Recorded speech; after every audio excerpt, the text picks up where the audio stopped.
What if the story you were told was never the whole story? What if the divine names carved into your soul were stolen, replaced by foreign tongues, and your God was buried beneath centuries of silence? The moment you begin to question where the story of God actually begins, you step onto a path that no church, no classroom, and no cathedral has ever dared to fully reveal.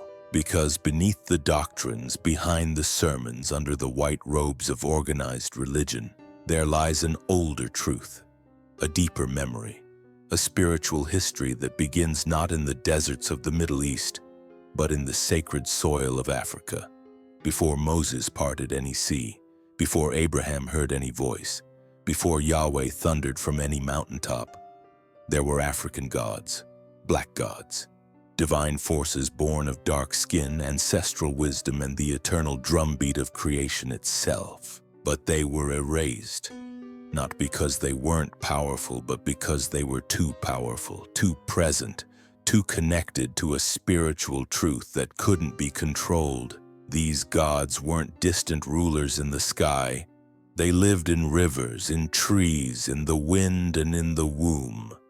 They were not just worshipped. They were remembered, spoken to, danced with, embodied. And that is where the danger began. Because the moment invaders came, they didn't just want the land. They wanted the soul of the people. To conquer the body, they had to erase the gods. And so a spiritual war began, one not fought with swords, but with stories. With holy books rewritten, with sacred names deleted, with statues shattered and rituals outlawed. What once connected African people to their divine essence became labeled as pagan, as demonic, as evil, and in its place, a new god was introduced. But Yahweh did not arrive in a spiritual vacuum. He entered a world already full of gods, a world where deities had names like Ta, Amun-Ra, Ma'at, and Osiris, names whispered in the tombs of pharaohs and carved into the temples of Nile civilization. These were not myths to the people. They were cosmic truths. They were reflections of the divine within themselves. So ask yourself, why were these gods buried beneath the sands of history?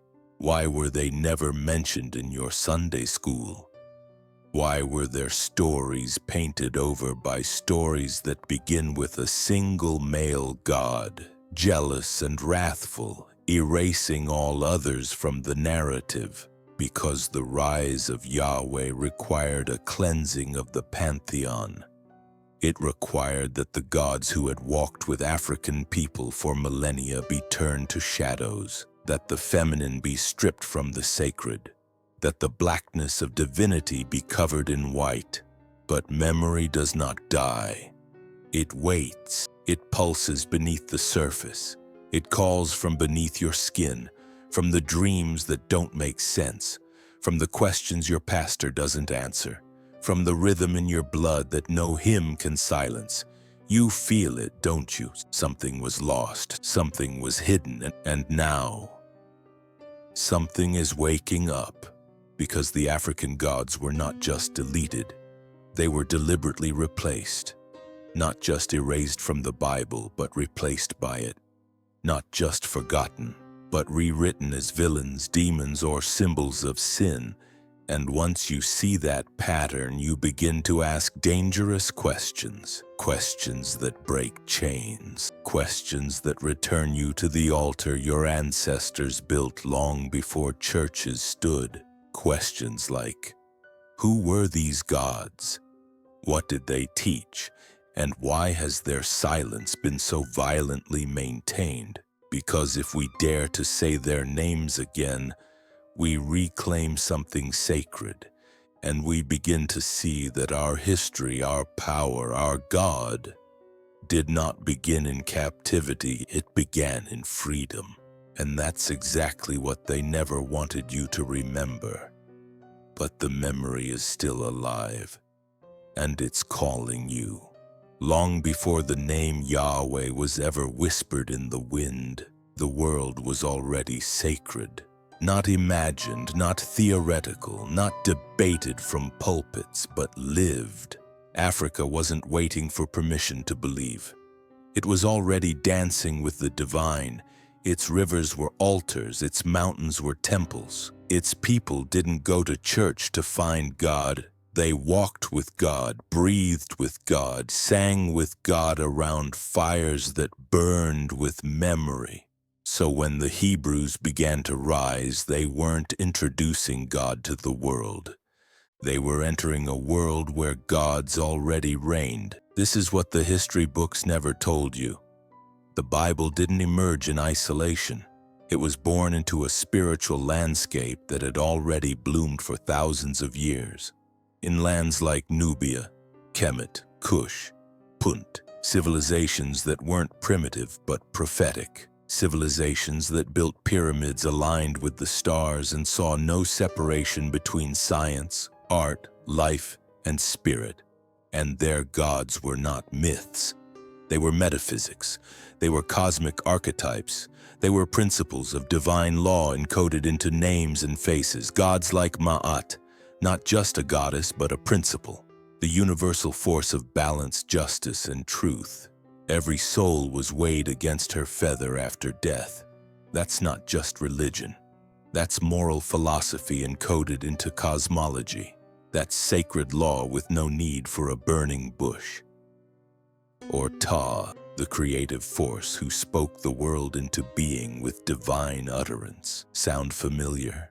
The idea of creation through the word wasn't new when the Gospel of John said, in the beginning was the Word. Africa had already spoken it. And it wasn't just the men, gods had consorts. Divine balance was masculine and feminine. Isis was not a side note. She was the embodiment of divine motherhood, magic, healing, and the very throne of kingship. Imagine a world where the mother is divine, where creation is not cursed through Eve, but blessed through Isis. That's the world that existed before Yahweh demanded exclusivity.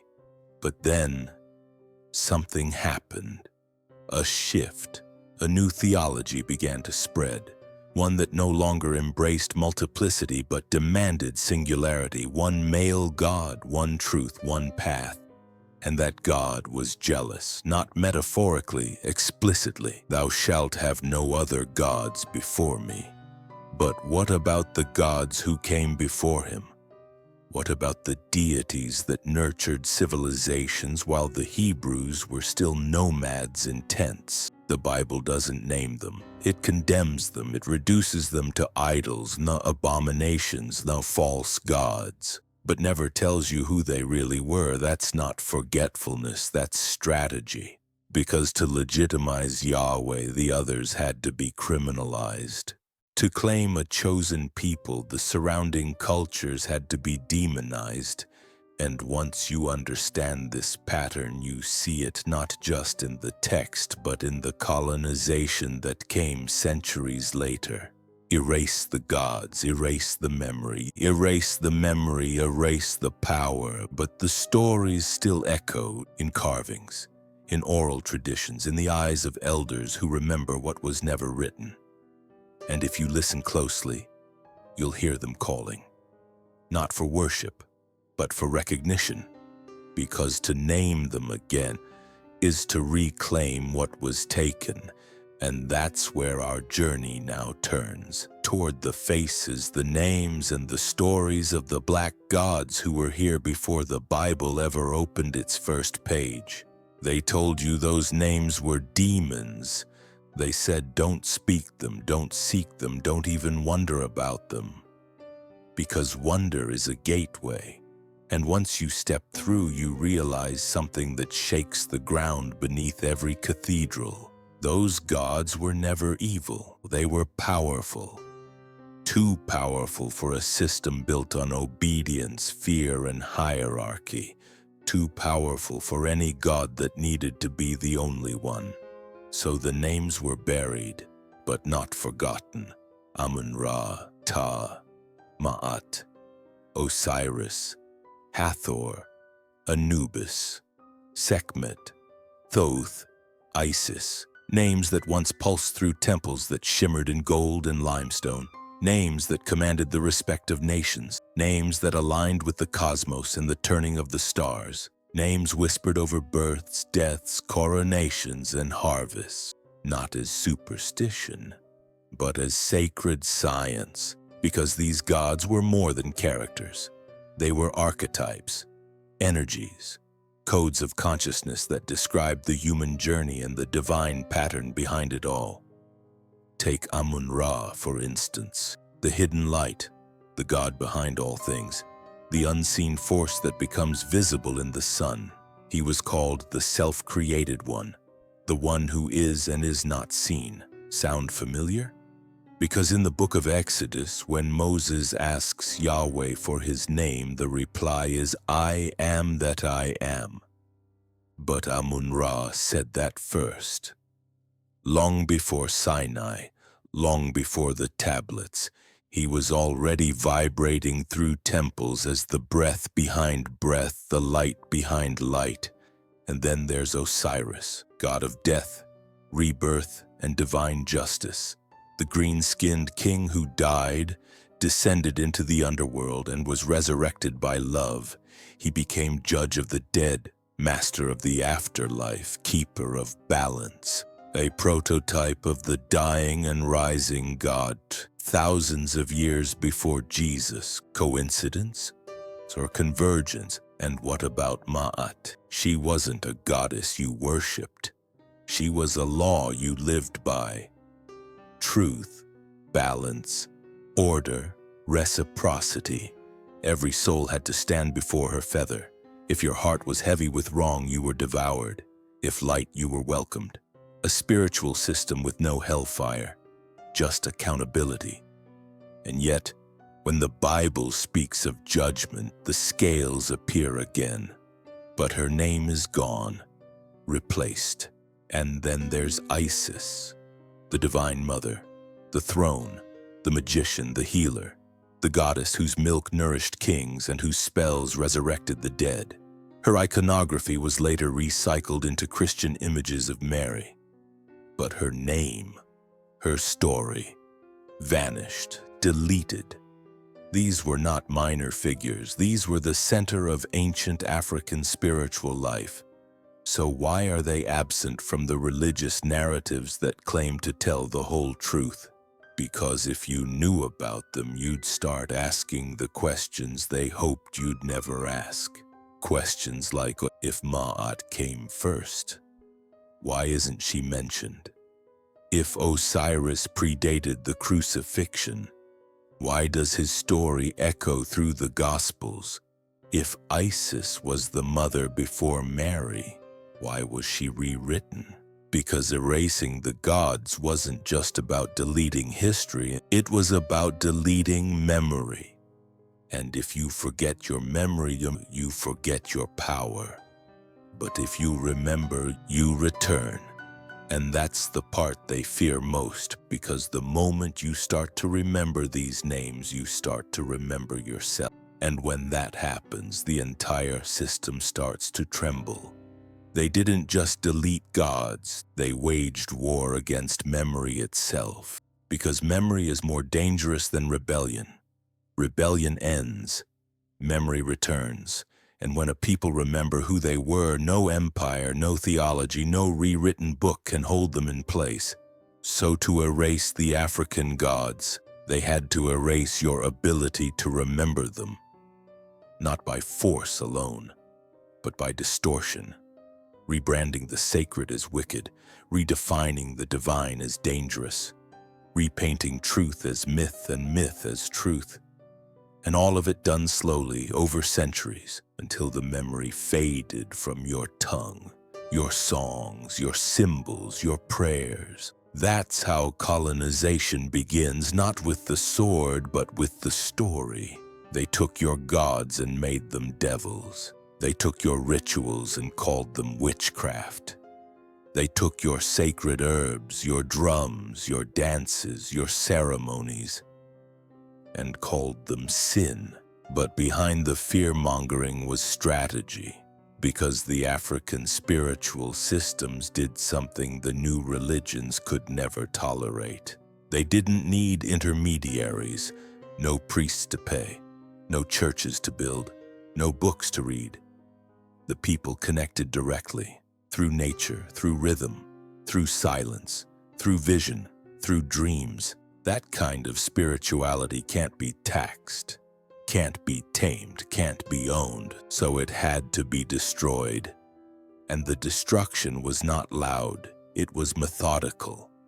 Whole pantheons were collapsed into footnotes, divine mothers replaced by patriarchal gods, animal totems, once seen as extensions of spirit, recast as idols, and entire cosmologies reduced to primitive superstition.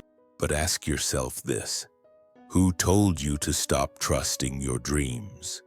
Who told you to stop talking to your ancestors? Who told you that the forest wasn't holy? Because before the erasure, the sacred lived everywhere. There was no word for religion because everything was spiritual. You didn't need to go somewhere to find God. God was in the rain, in your grandmother's voice, in the fire, in the wind, in the belly, in the silence, in the beat of the drum. But now, spirituality has been outsourced, institutionalized, policed. You sit in pews waiting for a voice from the pulpit, forgetting that your own voice once carried the prayers of generations. You read a holy book and never question who chose its pages and what they left out. But memory can't be killed. It sleeps, and now it stirs in you. Because even if they deleted the gods from the texts, they could not delete them from your DNA. They still rise in the rhythm of your feet, in the questions you whisper at night, in the knowing you can't explain but feel in your bones. You were never disconnected. You were disconnected from yourself, and now the reconnection begins, not just by learning new names, but by remembering the power that those names unlock. And that power, it's returning now. They told you Yahweh created everything, but they never told you what Yahweh replaced, because Yahweh did not rise in a world without gods. He rose in a land already rich with sacred names, ancient rituals, and divine order. He rose in a spiritual landscape already blooming with life, with thrones already seated, with voices already heard. He didn't create the silence. He filled it by force. And the first thing he said, "I am the Lord your God. You shall have no other gods before me." That was not a declaration of love, that was a warning, a threat cloaked in holiness. It was not a denial that other gods existed. It was a command to forget them. And that changes everything. Because in that sentence is an invisible war, a quiet violence, the erasure of every god that came before. Gods that people once called upon in childbirth, in death, in planting seasons, in dreams. Gods who had names, but the names had to go. The Bible speaks of Baal, Asherah, Moloch, not to explain them, but to destroy them. Their temples were torn down, their groves burned, their names blackened into curses, and their followers were labeled idolaters, pagans among sinners. But these were not foreign gods. They were familiar. They were the gods of the land, the gods of the ancestors, the gods of people who lived before the Hebrews claimed Canaan. So ask yourself, why didn't the Bible name them in detail? Because to name is to humanize, to describe is to dignify, to tell their stories would be to validate their presence. And that couldn't happen in a narrative designed to install a new god on a new throne. Yahweh didn't arrive peacefully. He arrived with conquest, with demands, with jealousy, and jealousy only exists where there is competition. The very first commandment is not a celebration, it's a warning shot. Do not worship what your fathers worshipped. Do not bow to the gods you loved before me. Do not remember the names your grandmothers called on. That's not holiness. That's historical replacement. That's cultural cleansing dressed in spiritual robes. And when you realize that, something inside begins to break. Because you start to understand the Bible didn't just preserve faith, it buried older ones. It took the memory of pantheons, gods with dark skin, feminine faces, serpent wisdom, ancestral power, and turned them into shadows, turned them into threats, turned them into silence. But memory doesn't die when it's buried. It survives in fragments, in the way your grandmother hummed old songs with no known origin, in the way the drum makes your chest ache with something you can't explain, in the way the wind carries a whisper that feels like home, even when you don't know the names. Your bones do. Even when your mouth forgets, your spirit remembers. Because Yahweh wasn't the beginning. He was the interruption. And his rise coincided with something else. The centralization of power. Monotheism wasn't just about theology, it was about empire. It was about controlling the story, because when you reduce all divinity to a single face, a single name, a single book, you control the path to God, and whoever controls the path controls the people. That's why the African gods had to go. Not because they were weak, but because they didn't need priests, because they didn't need temples made by foreign hands, because they whispered to the people directly, in the wind, the river, the flame, the womb, the dream. You didn't tithe to know them, you lived with them, and that terrified the new system. So it silenced them, rewrote the story, called Yahweh the only, and demanded the rest be forgotten. But forgotten doesn't mean gone. You are proof of that. You are the breath between the lines. You are the memory made flesh. And now that memory is waking up in you, one whisper at a time. They burned the names. They buried the stories. They branded them with words like pagan, savage, demonic. But some gods refused to die. Because before Yahweh was carved into tablets, before Sinai echoed with thunder, before commandments replaced communion, there were gods in Africa walking among men. Not metaphor, not myth, memory. You see, in the Nile Valley, gods weren't distant sky beings. They were family, and they weren't just worshipped. They were consulted. Osiris wasn't just a symbol, he was an ancestral king. A god of the dead, a black god whose skin matched the soil he ruled. And Isis, she wasn't some motherly figure stolen into Greek myth. She was throne itself, the seat of power, the divine feminine made flesh. She was healer, midwife, sorceress, queen.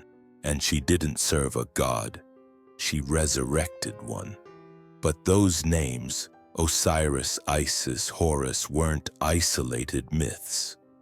They were part of a sacred order, a cosmic lineage of black divinity that spread across Nubia, Kemet, Kush.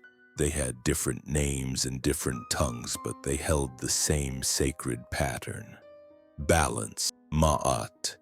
Harmony between masculine and feminine, heaven and earth, human and divine. The gods were not jealous, they were coexistent. They didn't demand exclusive worship, they embodied multiplicity. But when Yahweh's narrative was born, that order became a threat. Because how can a jealous God coexist with a system that honors divine plurality? He can't. So what did they do? They severed the feminine from the holy. They turned Isis into Mary, Osiris into Lazarus, Anubis into the devil. They took African symbols of life, rebirth, and justice and twisted them into warnings. And still, the gods refused to vanish. They hid inside the stories of slaves brought across the Atlantic. They slipped into the rhythms of drums. They danced through voodoo, candomblé, santeria, not as ghosts of the past, but as gods remembered. Ogun, Shango, Yemaya, those were not new gods. They were remembered gods and adapted, resilient, still breathing. And now, scholars call them syncretisms, as if survival is just a glitch in theology. But this wasn't syncretism, this was rebellion, spiritual rebellion. Because when you beat a people, chain them, strip their names, outlaw their language, burn their temples, and still their gods rise up in the next generation's song, that's not coincidence. That's resurrection. The African pantheon didn't just resist deletion. It mutated, it camouflaged, it whispered through bloodlines, refusing to be erased. And today, it rises again, not because someone wrote a book, but because the bones remember, the dreams remember, the ache for something deeper than dogma remembers. You feel it, don't you?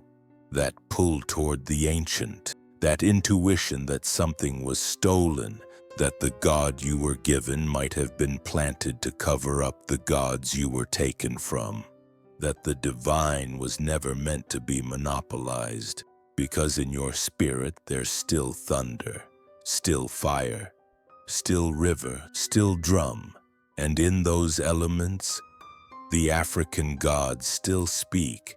What if I told you that the Bible didn't just conquer history and it harvested it, repackaged it, sanitized it, and then sold it back to the world with a different face? Because buried in the pages of Scripture are echoes of African truths, retold, renamed, and robbed of their origin. Think of Noah floating in an ark above divine floodwaters.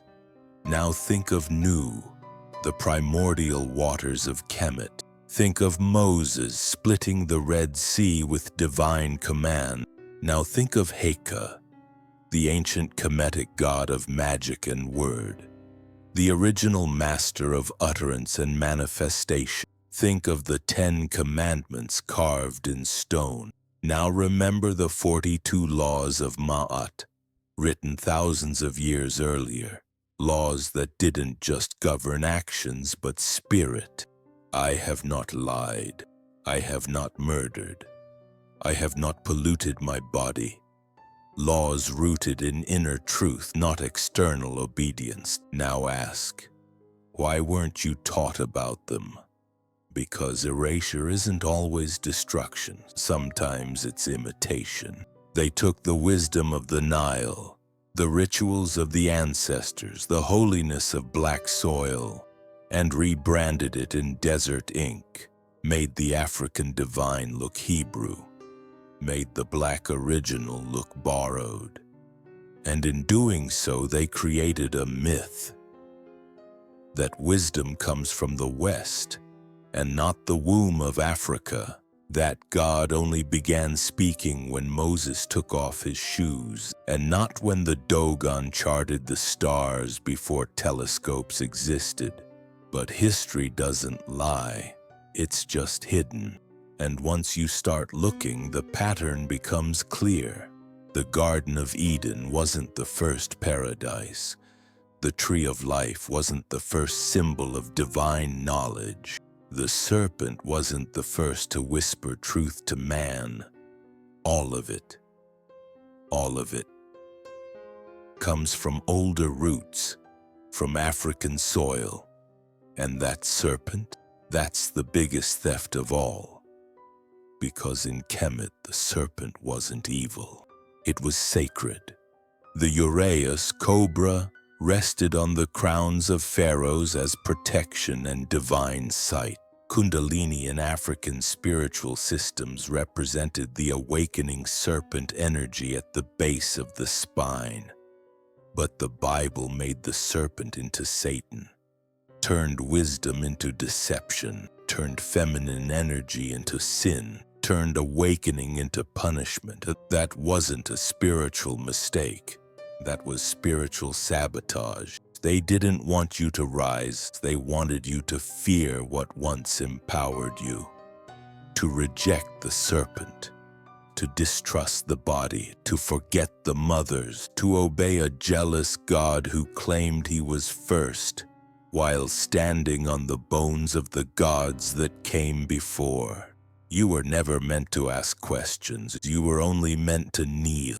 But your spirit was built to rise, and now you're remembering, not because a preacher told you, but because your dreams won't let you sleep, because your heartbeat carries echoes of songs you never learned, but always knew, because your bones still hum with the memory of pyramids, temples, and a pantheon of gods who knew your name before you were born. The Bible didn't just steal stories. It buried the gods of your bloodline beneath its pages, but the soil remembers, and the roots are growing back.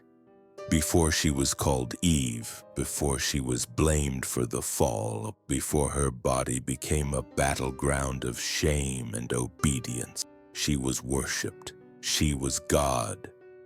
In the temples of Kemet, she was Hathor, goddess of love, joy, fertility, and music.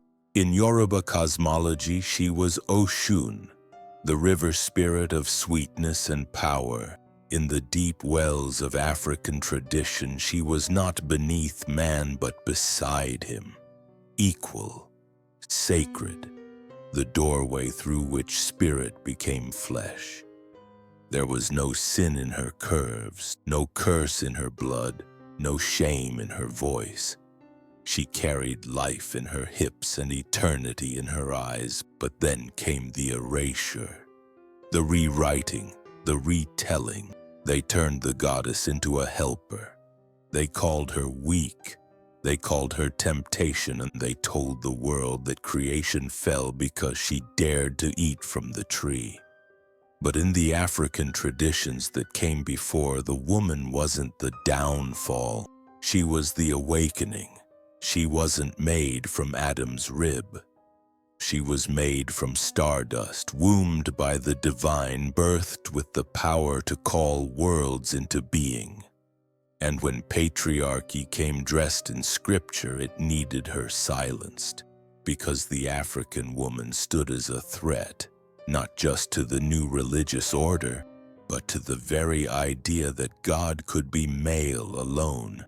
So they stripped her name from the temples, they burned her images, they called her rites witchcraft. They demonized her intuition, her sexuality, her ability to bleed with the moon and rise again. And the world forgot what it once knew, that to dishonor the African woman is to sever your link to the divine, that when she was dethroned, the world lost balance, lost rhythm, lost truth, because every deleted goddess left behind a silence that echoed louder than any scripture. But she never disappeared. You'll find her in the dreams of little black girls who refuse to shrink. You'll hear her voice in the woman who speaks even when the room tells her to be quiet. You'll feel her in the rise of feminine power that no doctrine can suppress. Because divinity cannot be deleted, it can only be delayed. And now she is returning, not as Eve, not as Jezebel, not as Mary Magdalene, but as Ma'at, as Oshun, as Isis, as the womb of every revolution. The African woman was never meant to be saved. She was salvation. And every time she remembers, a forgotten God wakes up inside her. So listen closely to the pulse in your blood, to the wind in your spirit, to the voice that says, you were never just a woman, you were always divine. There was a time when the heavens weren't ruled by one jealous god. They were alive with many. A pantheon of black gods, each embodying a force of nature, a law of the cosmos, a piece of the soul's journey. They weren't abstract. They weren't distant. They walked with the people, spoke through the land, danced in the rains, burned in the sun, whispered in the wind. These weren't myths. These were memories turned to legend by those who feared their truth. Ra, the sun, the eye that watched over creation. Shango, the thunder, the fire of divine justice. Tehuti, the tongue of wisdom, scribe of the gods and master of language, the one who taught that thought creates form. Maat, the principle, not a person but a force. Balance, truth, harmony, so sacred that even the gods bowed to her. And then there was Auzar, Osiris, the king who died and rose not once but always. He wasn't a prototype of Jesus. Jesus was a recasting of him. Because resurrection wasn't invented in the New Testament, it was lived in Kemet, practiced, embodied, ritualized. It was how you walked through death into eternity. And next to him stood Osset, Isis, the queen who pieced him back together, not out of fragility but power. She was the mother of magic, the mirror of feminine strength, the one who restored what men tried to destroy. This was the Black Pantheon, a divine family where God did not sit on a throne above creation, but within it. God was not a father yelling from the sky. God was the Nile, the lioness, the breath, the harvest, the beat of the drum. But this was dangerous because a pantheon where gods looked like you, black, radiant, wise, just, that inspired sovereignty, not submission. So it had to be dismantled, not with war, but with narrative. By turning gods into devils, by recasting wisdom as witchcraft, by banning the names of ancestors and replacing them with prophets who never spoke your language, never walked your soil. They told you to bow to Yahweh, while hiding that Yahweh's earliest forms were shaped in Egyptian theology. They told you there was one God, but erased the ones who stood before him. Black, powerful, eternal. But you feel them, don't you? In dreams you can't explain, in symbols that speak louder than sermon, in the sudden knowing that church could never contain the whole of spirit because your memory isn't just in your mind, it's in your blood. And your blood is older than the Bible, so when you feel the fire rising in your chest, when you hear the name of Ra, when your heart skips at the sound of Ma'at, when the image of Ausar rising from the dead feels more true than any Easter sermon, you are not crazy. You are remembering. The gods were never dead. They were just buried beneath your conditioning, and they are rising again through you. The conquest was never just physical, it was spiritual, it was psychological, it was a war of forgetting. Because if you forget where the divine once lived, you'll kneel in temples that were built to erase you. And that was the point, not just to conquer your body, but to colonize your mind, to sever you from the gods that looked like your reflection, to rewrite your connection to source, to replace your spiritual lineage with a narrative of sin, shame, and servitude. They didn't just take the land, they took the language of the gods with it.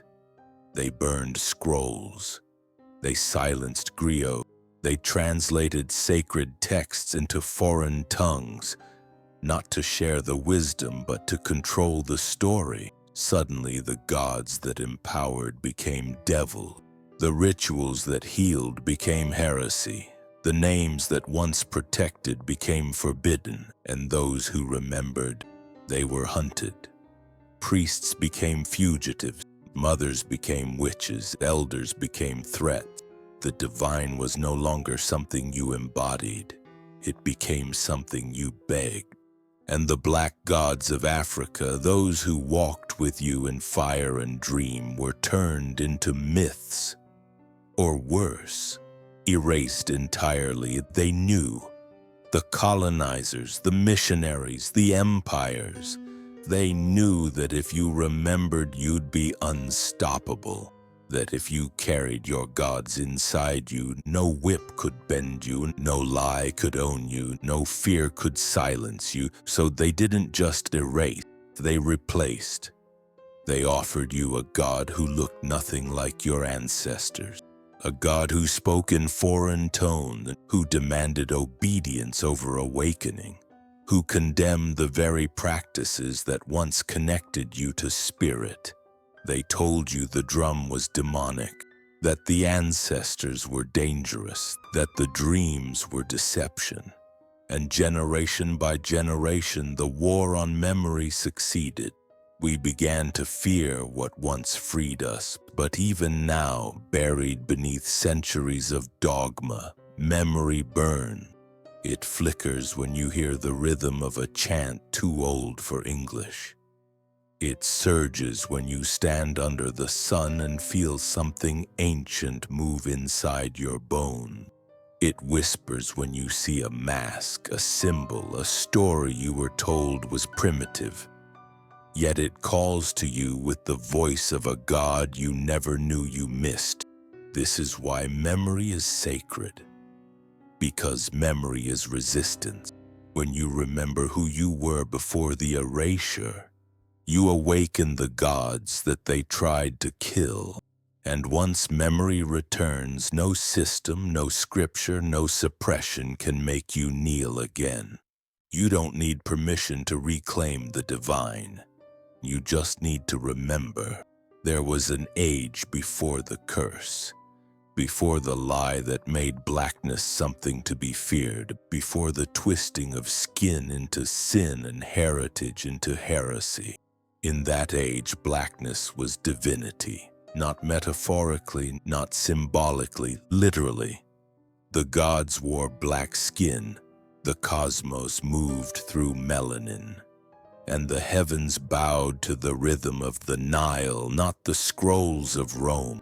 This is what they don't want you to know, that the earliest depictions of God were not pale, bearded figures in the sky, but black, crowned beings standing in harmony with nature, embodying cosmic laws, holding staffs of wisdom and serpents of power. That the ancients looked up at the stars not for salvation, but for remembrance. Because they knew the divine was not something you had to earn. It was something you were born from. This truth was not lost. It was stolen. In the carvings of Kemet, in the chants of Ifa, in the drums of the Dogon, it lived. But when foreign gods came, they didn't come alone.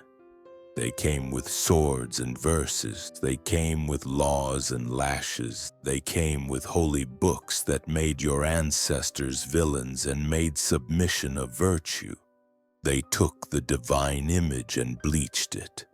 They turned the sacred mother into a virgin whose only power was purity, and they turned the sun god into the devil. They turned the earth into sin and the body into shame. And suddenly, to be black was to be cursed. To be African was to be backward. To seek your origins was to betray your salvation. But ask yourself, who benefits from a world where you believe your very image is godless? Where your rituals are ridiculed, your prophets are forgotten, your gods are demonized? Who gains when your mirror shows you a sinner, but their stained glass shows them a saint? It was never about saving your soul. It was about stealing your power, because a people who know they come from God can't be enslaved. A people who know their darkness is sacred can't be controlled. A people who remember that blackness is not a burden, but a birthright of the divine, become untouchable. So they had to rewrite everything. But the rewriting is cracking, and the old stories, the true ones, are finding their way back. You hear them in the thunder. You feel them in your dreams. You taste them in the dust of your grandmother's prayer. Because blackness was divine before it was ever denied. And the heavens, they never forgot. Names carry codes, not just sounds, not just titles, but energy, authority, lineage. To speak a name is to summon its history. To call a god by name is to unlock their presence, and that's why they changed the names. They didn't just invade lands, they invaded language. They translated gods into shadows, deities into demons, protectors into parable. Ogun became a spirit of war instead of a god of precision and justice. Isis became a myth, not Auset, the throne of divine wisdom. Heru became Horus, an Egyptian cartoon, not the warrior son of the sun. They called them idols, they called them false. But they were never false, just unfamiliar to the colonizer. So the names were erased, or worse, renamed. Because if you rename a god, you can rename the people, you can rename the land, you can rename what's sacred, and once the names are gone, the memories are easy to bury. And that's why Moses was told God's name. That's why Jesus cast out demons in the name. That's why Abraham was renamed. Because names hold identity. And whoever controls the names controls the story. They gave you Jehovah and took away Olodumare, gave you Yahweh and erased Ra, gave you angels with white wings and buried the gods who walked barefoot in your dust. But the names are still here, in your blood, in your dreams, in the rhythm of your heartbeat when you feel something ancient move. That's why when you hear Shango, something stirs. When you speak Mawulisa, something aligns. When you whisper Ta, something opens. Because the names were never dead, just waiting. Waiting for your tongue to remember, for your spirit to speak them without fear, for your soul to reclaim what was yours.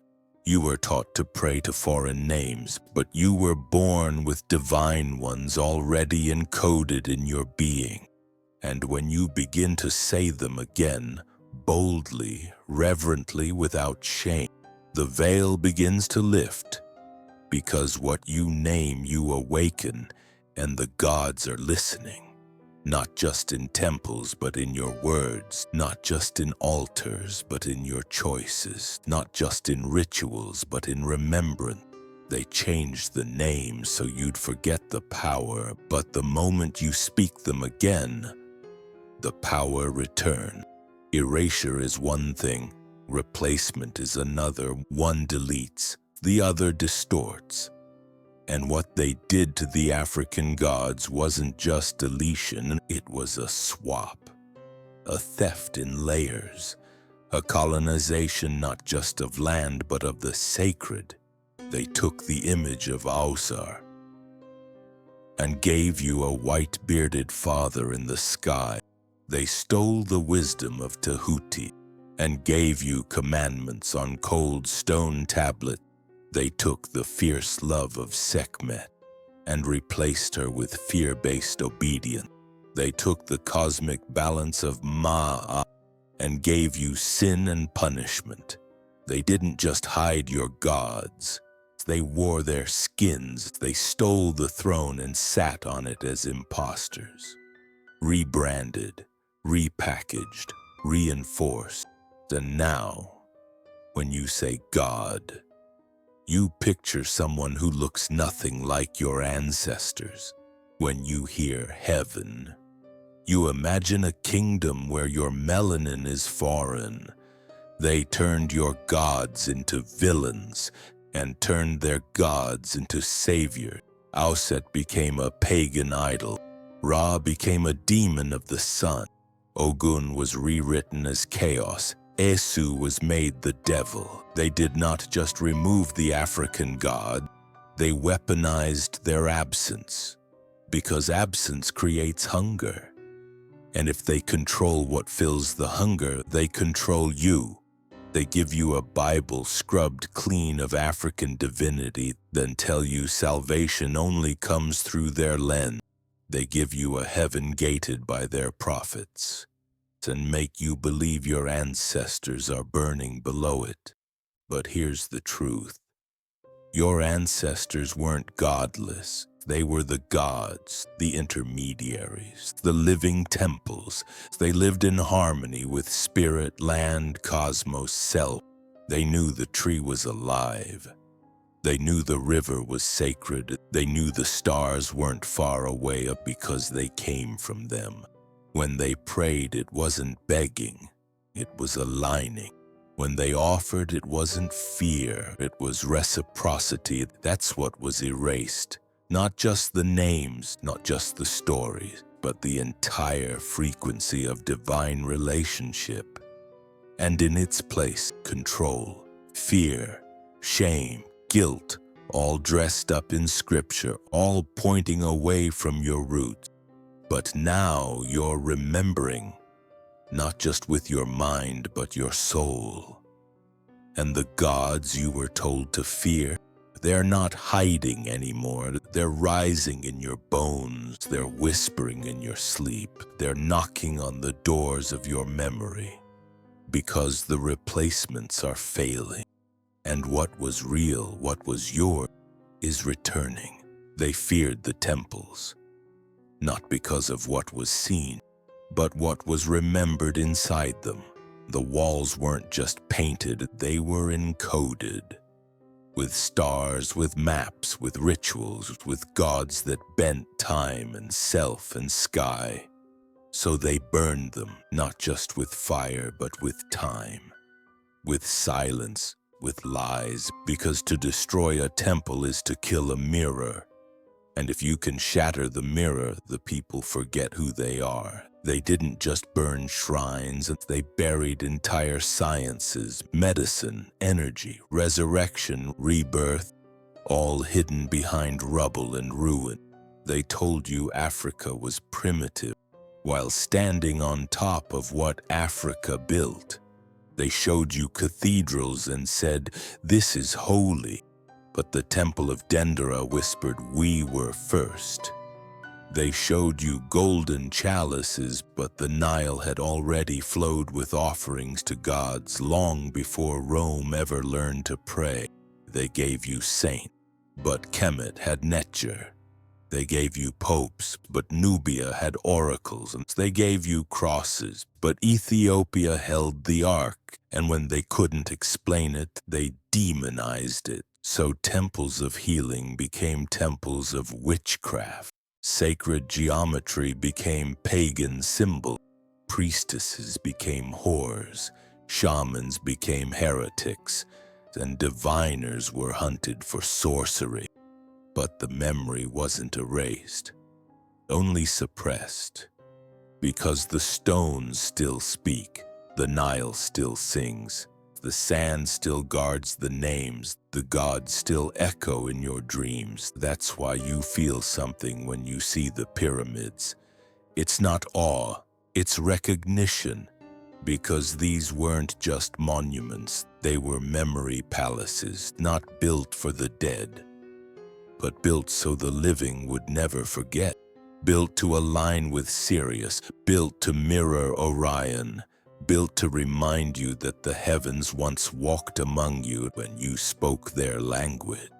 When they burned the temples, they were trying to burn the blueprints of how to live in harmony, blueprints of how to raise energy through ritual, movement, sound, blueprints of how to ascend without leaving the body. But memory is fireproof. Truth returns in the silence between lies, and now the flames they lit to destroy the past have lit a new fire inside you. A hunger to remember, a thirst to rebuild, not just buildings, but belief. Because the real temple is rising again, not in stone, but in you. They kept the names from you, not by accident, but by design. Because names carry codes, names hold power, and when you call a god by its true name, you awaken what the world tried to bury. So they renamed your god, or worse, they gave them no names at all. Erased them from the scrolls, painted over them in church doctrine, whitened their faces in Renaissance art.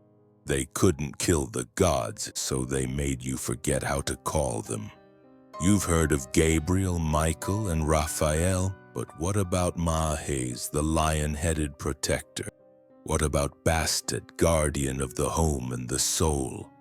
What about Amun, the hidden one who moves unseen? You were taught to memorize prophets, but not to remember your own origin. The Bible became a wall, not a window, and behind that wall were black gods with burning eyes, black goddesses with voices like thunder and silk, black pantheons who governed earth, spirit, and sky.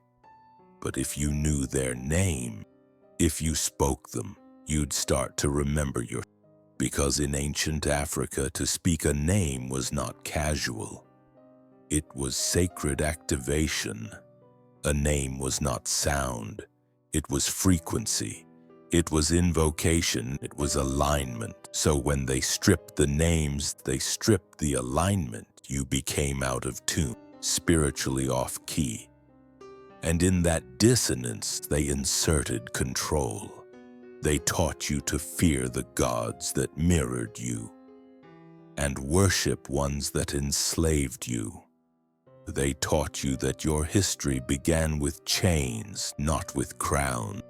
But somewhere in your soul, you still hold the syllable, the sacred vowels, the primordial tones buried beneath centuries of silence, waiting for you to speak them again. Because your tongue is holy, your voice is an altar. And when you say Auset, when you say Ra, when you say Ogun, you don't just remember, you resurrect. The names were never lost, just sleeping. And now they're waking up through you. You ever wonder why no one ever taught you about Osar in Sunday school? Why no preacher ever spoke the name of Ptah? Why no Sunday hymn sang praises to the Mother of the Universe with the wings of protection? Os, because the silence was loud, deafening, designed. They didn't just remove the names, they removed the need to even ask.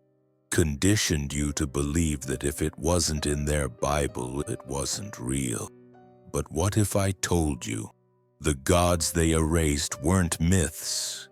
They were threats. Threats to control, threats to the narrative, threats to a system built on submission, not sovereignty. Because if you knew Osar was the god of resurrection before anyone claimed that story, if you knew Heru's birth from a virgin mother was told thousands of years before Jesus, if you knew Kemet didn't borrow from the Bible borrowed from Kemet, you'd start to ask the questions they fear most. And when you ask those questions, you don't just find facts, you find power. That's why the silence was necessary, because the moment you hear the names, you start to feel them. And the moment you feel them, you start to become them. You realize the kingdom of God is not in the clouds. It's in your bloodstream, your melanin, your memory. You realize you're not waiting for a Messiah. You are remembering you were one. So they silenced the names. They ridiculed the myths. They called them primitive, pagan, dark. But what's darker than stripping a people of their gods and replacing them with guilt? What's more blasphemous than erasing divinity that looked like them and replacing it with an image they could never see in the mirror? The silence wasn't ignorance. It was strategy, weaponized forgetting. And now, you've heard the names, you've seen the echoes, you've felt the fire.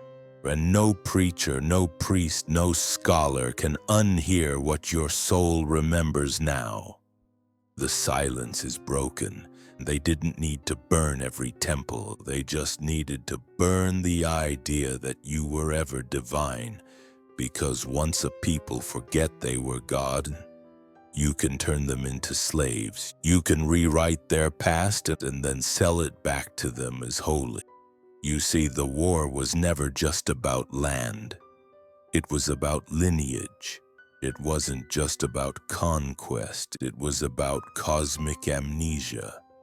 And the battlefield? It was your memory.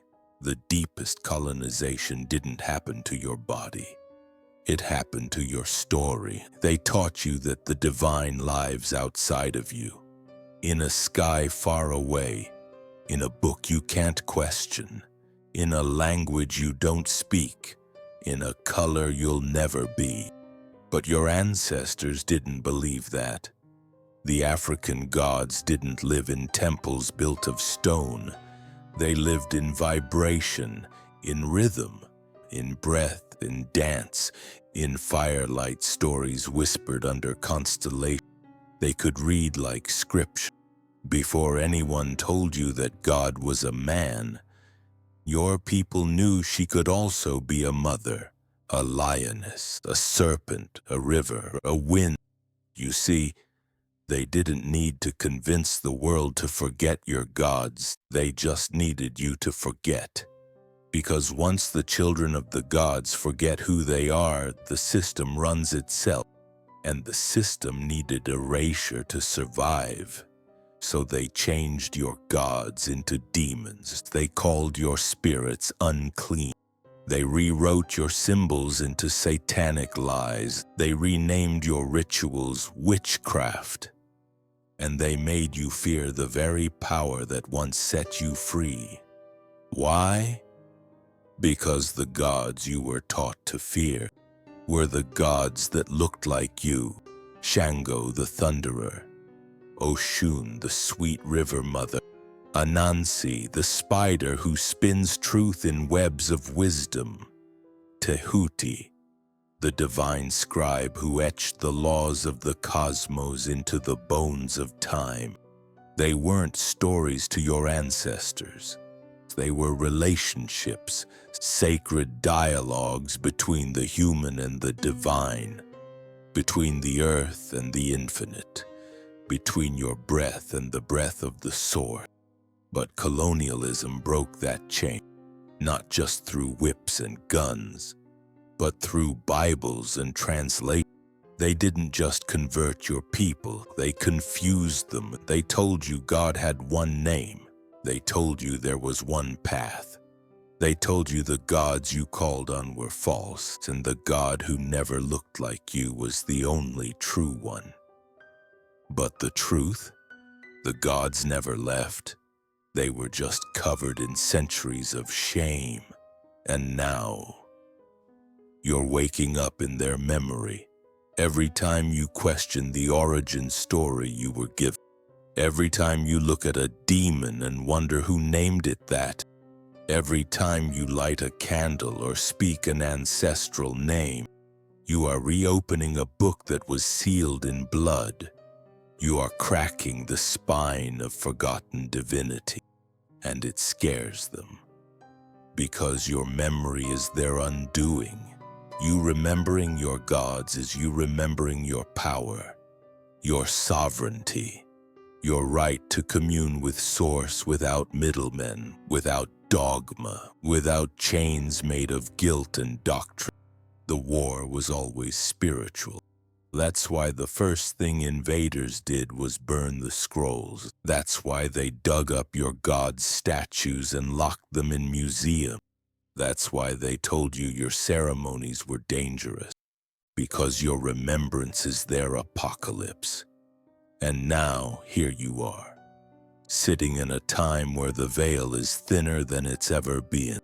You're seeing the cracks in the story. You're feeling the hum of something ancient inside you. You're hearing a drumbeat that your DNA still recognizes, even if your mind forgot the rhythm. You're realizing you were never meant to worship blindly.